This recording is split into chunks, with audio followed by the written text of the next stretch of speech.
Today I'm going to be reading Fly, Eagle, Fly, retold by Chris Gregorowski.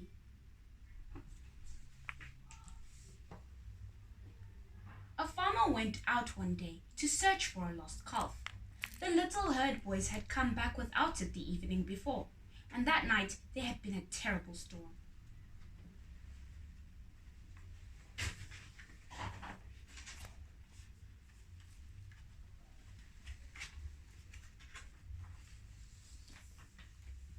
He went to the valley and searched. He searched by the river bed. He searched among the reeds, behind the rocks, and in the rushing water.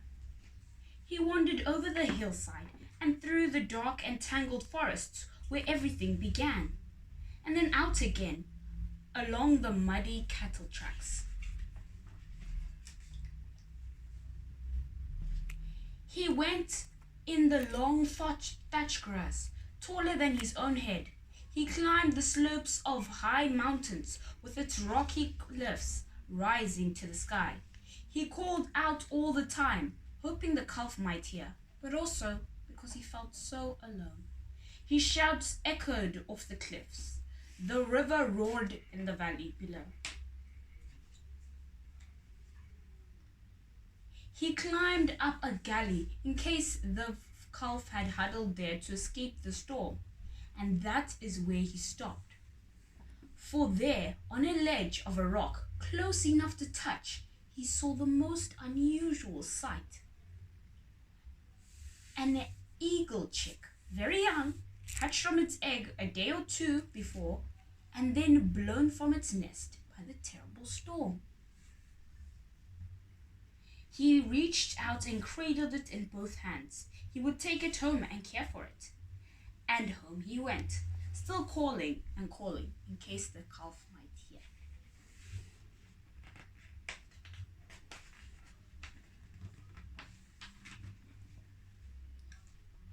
When he was almost home, the children met him. "The calf came back by itself!" they shouted. He was very pleased. He showed the eagle chick to his wife and children, and then placed it carefully in the warm kitchen among the hens and chicks under the watchful eye of the roosters. "The eagle is the king of the birds," he said, "but we shall make it become a chicken." So the eagle lived among the chickens, learning their ways. His children called their friends to see this strange bird, for it grew living on bits and pieces put out for the chickens. It began to look quite different from any chicken they had ever seen.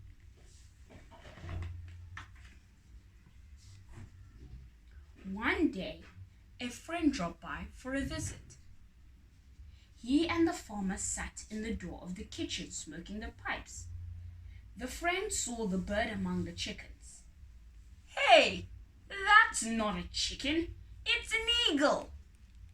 The farmer smiled at him. "Of course it's a chicken. Look, it walks like a chicken.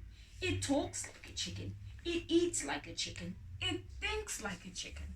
Of course it's a chicken." But the friend was not convinced. "I'll show you that this is an eagle," he said. "Go ahead," said the farmer. The farmer's children helped the friend catch the bird. It was fairly heavy, but he lifted it on his head and said, "You are not a chicken, but an eagle. You belong not to the earth, but to the sky. Fly, eagle, fly." The bird stretched out its wings as the farmer and his family had seen it do before. But it looked about and saw the chickens feeding and jumped down to scratch with them for food. "I told you it's a chicken," the farmer said and roared with laughter.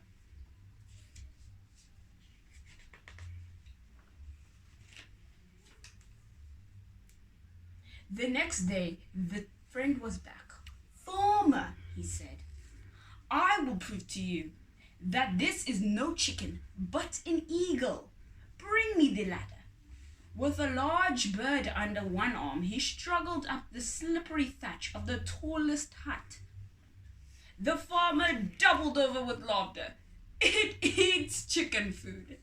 It thinks like a chicken. It is a chicken. The friend swaying on top of the hut took the eagle's head and pointed it to the sky. You are not a chicken, but an eagle. You belong not to the earth, but to the sky. Fly, eagle, fly.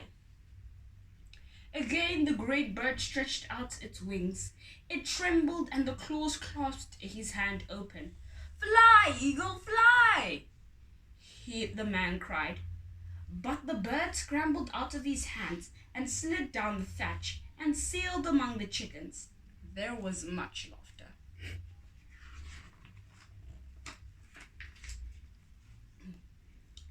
The very next morning, on the third day, the farmer's dogs began to bark. A voice was calling outside in the darkness.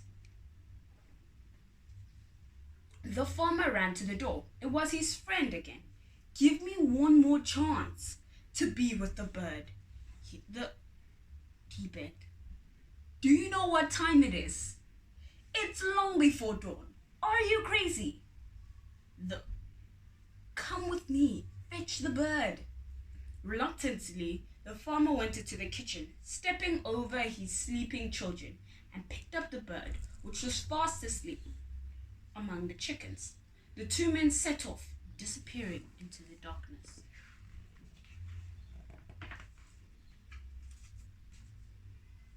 Where are we going? The farmer said sleepily. To the mountains where you found the bird. And why at this ridiculous time of night? So that the eagle may see the sun rise over the mountains and follow it into the sky where it belongs.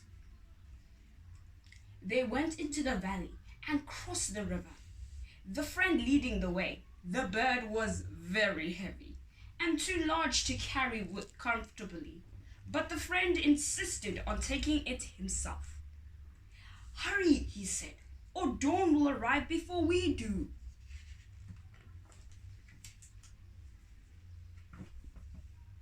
The first light crept into the sky as they began to climb the mountain.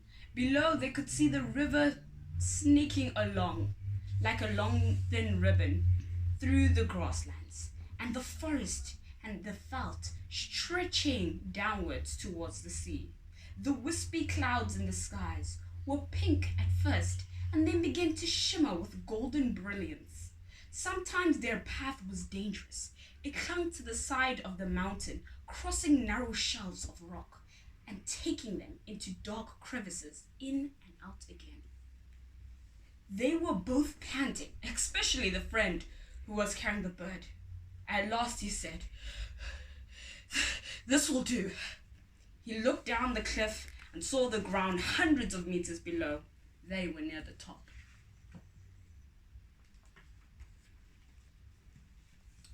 Carefully, the friend carried the bird onto the ledge of the rock. He set it down so it looked towards the east and began talking to it. But the farmer chuckled. It only talks chicken talk.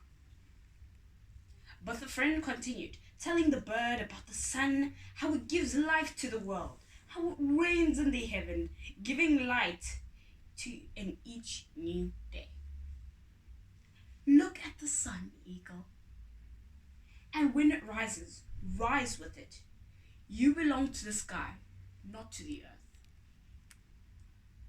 And at that moment, the sun's first rays shot out over the mountains, and suddenly the world was ablaze with light. The golden sun rose majestically, dazzling them. The great bird stretched out its wings to greet the sun and feel its life-giving warmth in its feathers. But to the sky, the farmer was quiet, and the friend said, You belong not to the earth, but to the sky. Fly, eagle, fly! He chambered back to the farmer. All was silent. Nothing moved. The eagle's head stretched up, its wings stretched outwards, its legs leaned forward as its claws clutched the rock. And then, without really moving, feeling upwards of wind, more powerful than any man or bird, the great eagle leaned forward and was swept upward, higher and higher, lost in sight of the brightness of the rising sun. Never again to live amongst the chickens. The